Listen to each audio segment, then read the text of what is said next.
যত ব্যক্তি যত কিছু পেয়েছে মনে করবে আল্লাহ তাআলা আমাকে সুযোগ করে দিয়েছেন, এর মাধ্যমে আমি এর মাধ্যমে আমি তার আল্লাহ তাআলার সন্তুষ্টি অর্জনের চেষ্টা আমাকে চালিয়ে যেতে হবে।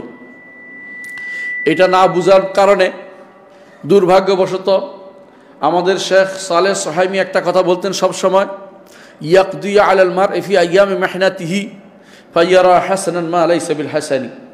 মানুষ যখন বিপদে পড়ে যা সুন্দর নয় সেটাও তার কাছে সুন্দর মনে হয়। কি অবস্থা হচ্ছে তাই। মুসলিমরা এবং ইসলাম যেহেতু মানুষ পড়ে না, পড়ার জন্য আগ্রহ অনুভব করে না, তারা এখন এই জন্য তাদের কাছে যদি জিজ্ঞাসা করে আপনি মুসলিম কিনা, এক গোষ্ঠী মুসলিম পরিচয় দিতেই দূরে থাকবে, পরিচয় দিতে চায় না, লজ্জাবোধ করে নাউজুবিল্লাহ। আরেক গোষ্ঠী আছে ইসলামের পরিচয় দিবে, কিন্তু তারা মনে করে ইসলাম পরিপূর্ণ অবস্থানে নেই, সুতরাং বাইরের কোনো কিছু কেউ যদি কোনো পরিচালনা করে সেটা তার কাছে প্রিয় মনে হবে। এই জন্য অনেকেই বলবে ইসলাম তো আর কিছু নয়, সমাজতন্ত্রই তো ইসলাম, নাউজুবিল্লাহ। আবার হয়তো একজন বলে বসবে না, ইসলাম তো তথাকথিত যে মানুষ বলে থাকে যেটাকে, যে এটা হচ্ছে ধর্মনিরপেক্ষতা, অথবা যেটাকে সেকুলারিজম বলে, অনেকে বলে এইটাই তো ইসলাম, নাউজুবিল্লাহ। অনেকে হয়তো একই অবস্থা বলবে যে ডেমোক্রাতিয়া বা গণতন্ত্র ইসলাম, নাউজুবিল্লাহ। এগুলি হচ্ছে আমাদের অজ্ঞতার কারণে অথবা আমাদের শত্রুরা আমাদের বিরুদ্ধে ইসলামে কলঙ্ক লেপনের জন্য এই কথাগুলি বলে আমাদেরকে বিভ্রান্ত করছে। ইসলাম কোনো ইজমের নাম নয়। ইসলাম নিজেই পরিপূর্ণ, সেখানে বাইরে থেকে কোনো কিছু আনতে হয় না। যে কেউ মনে করবে ইসলাম বাইরের থেকে আনতে হয়, সেই ব্যক্তি অবশ্যই পথভ্রষ্ট এবং সেই ব্যক্তি কাফের, কারণ কোরআন এবং আয়াতের বিরোধিতা সে করছে। তবে আমাদেরকে একটা জিনিস অবশ্যই খেয়াল রাখতে হবে, ইসলাম মৌলিক কিছু নীতি দিয়ে দিয়েছে রাষ্ট্র এবং দুনিয়ার লেনদেনের ব্যাপারে, সেটা অনুসারে আমাদেরকে সাজাতে বলা হয়েছে। এই জন্য ইসলামের একটি অংশ বলে সাবিত, একটি অংশ হচ্ছে মুতাগাইয়ির। সাবিত মানে হচ্ছে স্থায়ী নীতি, আর কিছু আছে ইজতিহাদের অধীন হবে, সেই ইজতিহাদও শরঈ নীতির ভিত্তিতে হতে হবে। যে যেমনি পারে এমনি নীতি বহির্ভূত কোনো ইজতিহাদকে ইসলাম অনুমোদন করে না। এই জন্য রাষ্ট্র পরিবর্তিত পরিস্থিতিতে সারা দুনিয়ার এখন যে অবস্থা চলছে, এই অবস্থায় রাষ্ট্র কিভাবে নির্মাণ করতে হবে সে অবস্থার দিক নির্দেশনা মুহাম্মদুর রাসূলুল্লাহ সাল্লাল্লাহু আলাইহি ওয়াসাল্লাম দিয়ে গেছেন। কিন্তু আমাদেরকে সেটার আলোকে সাজিয়ে নিতে হবে, কিভাবে কোনটা করতে হবে। আমি কয়েকটি জিনিস বলতে চাই। রাষ্ট্র, খেলাফত, এগুলো দিন এবং দুনিয়া উভয়ের ব্যবস্থাপনাকে শামিল করে। দিন এবং দুনিয়ার সমস্ত কিছুকে ব্যবস্থাপনা করতে হয়। একজন রাষ্ট্রপ্রধানের দায়িত্ব, একটি কল্যাণ রাষ্ট্রের দায়িত্ব, মসজিদের সালাত থেকে শুরু করে মৃত্যু পর্যন্ত প্রত্যেকটি কাজ। একটি ছেলে দুনিয়াতে আসার পর কি হবে, দুনিয়া থেকে একটি মানুষ যাওয়ার সময় কি করবে, মৃত্যুর পরে তার জন্য কি করণীয় সেটাও আলোচনা করে। এর অর্থ হচ্ছে একজন রাষ্ট্রপ্রধানের দায়িত্ব, একজন প্রধানমন্ত্রীর দায়িত্ব, একজন রাজার দায়িত্ব দুনিয়া এবং দিন উভয়টাকে নিয়ন্ত্রণ করা। এই জন্য ইবনে খালদুন রহমতুল্লাহ আলাইহি বলেন যে শরিয়া মোতাবেক দুনিয়া এবং আখিরাতের যাবতীয় স্বার্থ দেখার যেইটা দেখবে সেটাকে নাম হচ্ছে রাষ্ট্র। রাষ্ট্র শরিয়া মোতাবেক পরিচালনার জন্য যেটা দেখা হবে সেটা হচ্ছে সত্যিকারের রাষ্ট্র। সেখানে আকীদাও থাকতে পারে, ফিকহ মাসলাও থাকতে পারে। আপনি আশ্চর্য হবেন যে রাষ্ট্র পরিচালনা বিষয়াদি নিয়ে আকীদার কিতাবে বিশাল বিশাল চ্যাপ্টার লেখা হয়েছে, আর রাষ্ট্র পরিচালনা বিষয় নিয়ে ফিকহের কিতাবে বিশাল বিশাল চ্যাপ্টার লেখা হয়েছে। এর অর্থ হচ্ছে এইটা আমাদের থেকে আগে থেকেই এটাকে নির্ধারণ করা হয়ে গেছে। এইটাকে এই যে সিদ্ধান্তগুলো আগে থেকে দেয়া হয়ে গেছে যে এগুলি কি করতে হবে, স্থিরীকৃত। এগুলি আমাদের আর নতুন করে কোনো কিছু বানানোর প্রয়োজন নাই। শর্ত হচ্ছে এগুলি বের করতে হবে। শরীয়তে যদি সারা বিশ্বের একক কোনো নেতৃত্বে থাকে তখন সেটাকে খলিফা বলে, কিন্তু খলিফার যে শর্ত মূল কোরাসি না হলে একটি বড় শর্ত, বাকি অন্যান্য শর্তের কারণে অনেক সময় তাদেরকে খলিফা বলা যায় না যদি কোরাশি না হয়। কিন্তু রাষ্ট্রপ্রধান হতে পারে, সেটাই রাষ্ট্রপ্রধান বলেন, ইমাম বলেন, আমির বলেন, এই জাতীয় যাই বলেন না কেন, অথবা রাজা বলেন, প্রধানমন্ত্রী বলেন, প্রেসিডেন্ট বলেন, শরীয়তে এই নামগুলি নিয়ে মাথা ব্যথা করে না। শরীয়তের নামগুলো হচ্ছে তিনি কি করবেন সেটা নিয়ে। তবে এমন কোনো কিছু আসতে পারবে না যা শরীয়তের নীতি বিরুদ্ধ। এই যেগুলি আমরা এতক্ষণ বলেছি নামগুলো, কোনোটাই ইসলামী শরীয়তের বিরোধী নয়। কেউ ইচ্ছা করলে খলিফা বলতে পারে, যেমন আবু বকর রাদিয়াল্লাহু আনহুকে বলা হতো খলিফাতু রাসূলিল্লাহ সাল্লাল্লাহু আলাইহি ওয়াসাল্লাম, ওমর রাদিয়াল্লাহু আনহুকে খলিফাতু রাসূলিল্লাহ বলা হতো না, তাকে বলা হতো আমিরুল মুমিনিন। ইসলামে এই জন্য নাম পরিবর্তন যদি কোনো শরিয়া বিরোধী না হয়, এই নামগুলি ব্যবহারে কোনো দোষের কিছু নেই।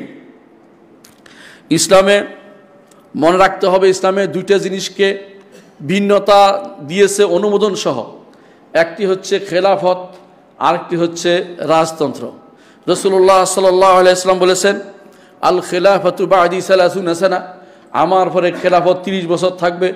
সুম্মা তাকুনু, তারপর হবে খেলাফত আলা মিনহাজিন নবুয়া, নবুয়তের নীতিতে খেলাফত হবে। তারপর বলছে মালিকুন আদ, রাজারা হবে একে অপরকে কামড়ানো রাজা, অর্থাৎ হানাহানি মারামারি করে রাজা হবে।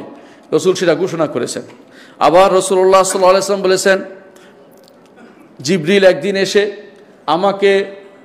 আমাকে দুটি জিনিসের মধ্যে জিবরিল এসে আমাকে অপশান দিলেন, আপনি কি দাস হবেন এবং রাসূল হবেন, নাকি রাজা হবেন এবং রাসূল হবেন।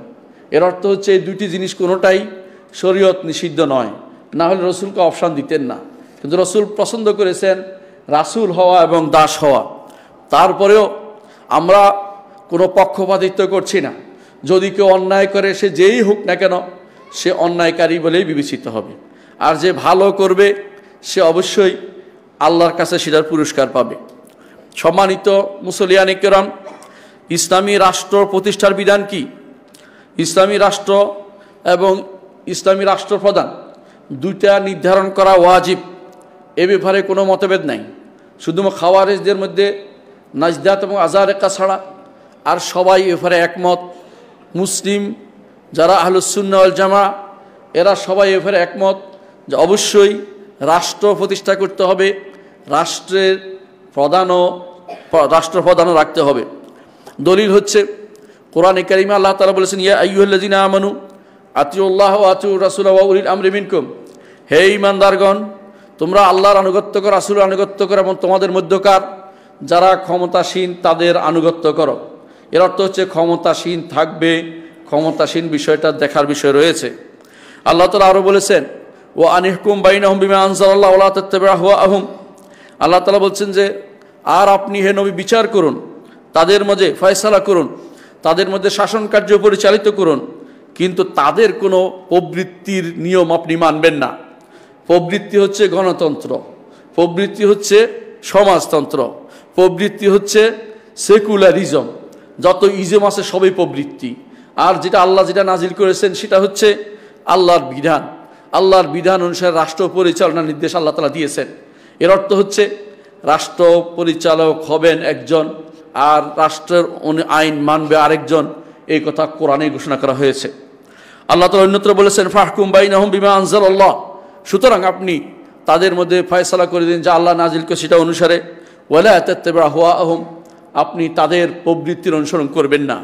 অর্থাৎ মানুষে যে মন যা চায় তা, তাদের গোত্রের কোনো নীতি অথবা তাদের তথাকথিত প্রচলিত রীতিনীতি, এর মাধ্যমে কোনো ফয়সালা আপনি করবেন না। কোরআনে কারিমে অন্যত্র আল্লাহ তাআলা বলেছেন, লাকাদ আরসালনা রুসুলানা বিল বায়্যিনাত, আমরা আমাদের রাসূলদেরকে প্রমাণাদি সহ পাঠিয়েছি। ওয়া আনজালনা মাআহুমুল কিতাব ওয়াল মিজান, আর আমরা তাদের সাথে পাঠিয়েছি কিতাব এবং ন্যায়দণ্ড, মানদণ্ড। লিয়াকুমান নাস বিল কিসত, যাতে করে মানুষ ইনসাফের উপর প্রতিষ্ঠিত হয়। ইনসাফ প্রতিষ্ঠা করার জন্য কোরআন এবং মিজান নাজিল করা হয়েছে। তারপর আল্লাহ তাআলা বলছেন, ওয়া আনজালনাল হাদিদা ফীহি বাসুন শাদীদুন, আর আমরা লোহা নাজিল করেছি। আপনার কাছে মনে হবে এই লোহা শুধু লোহা না, এটা হচ্ছে ক্ষমতার বোঝানো হয়েছে। এই জন্য এই আয়াতে তাফসীর ইবনে কাসির রাহমাতুল্লাহ আলাইহি বলেন, ইন্নাল্লাহা লা ইয়াযআউ বিস-সুলতানি মা লা ইয়াযআউ বিল কোরআন। কোরআন দিয়ে যা পরিবর্তন করা যায় না, আল্লাহ তাআলা ক্ষমতা দিয়ে তা পরিবর্তন করে দেন। সেটা আপনি ইতিমধ্যে পরীক্ষা করে দেখেছেন। গত 16-17 বছরের পরে আপনি এখন অনেক কিছুতেই পরিবর্তন লক্ষ্য করতে পারবেন। এর কারণ হচ্ছে আল্লাহ তাআলা যা তিনি এই দুনিয়াতে তিনি তার প্রতিনিধি হিসাবে খোলাফাদেরকে রাখেছেন, অর্থাৎ দুনিয়ার যারা প্রতিনিধি, অর্থ কি আল্লাহর দ্বীনকে বাস্তবায়ন করার জন্য তাদের দায়িত্ব যারা রাষ্ট্রপ্রধান তাদের। সেই জন্য তাদের এই বিষয়টিকে অবশ্যই বিশ্বাস করতে হবে যে তারা যে এই হাদিদ নিয়ে নাজিল হয়েছে, অর্থাৎ তারা যে ক্ষমতা, এটা বোঝানো হয়েছে। এর মাধ্যমে কি হবে, আল্লাহ তাআলা বলছেন ফিহে বাসুন শাদীদুন ওয়া মানাফিউ লিন-নাস, এতে ভীতি যেমন আছে মানুষের তেমনি উপকারও রয়েছে। অর্থাৎ তারা দুই দিকেই, এরা দুই ধরেই তালোয়ার, একদিকে উপকার করে একদিকে মানুষের ক্ষতিও করে।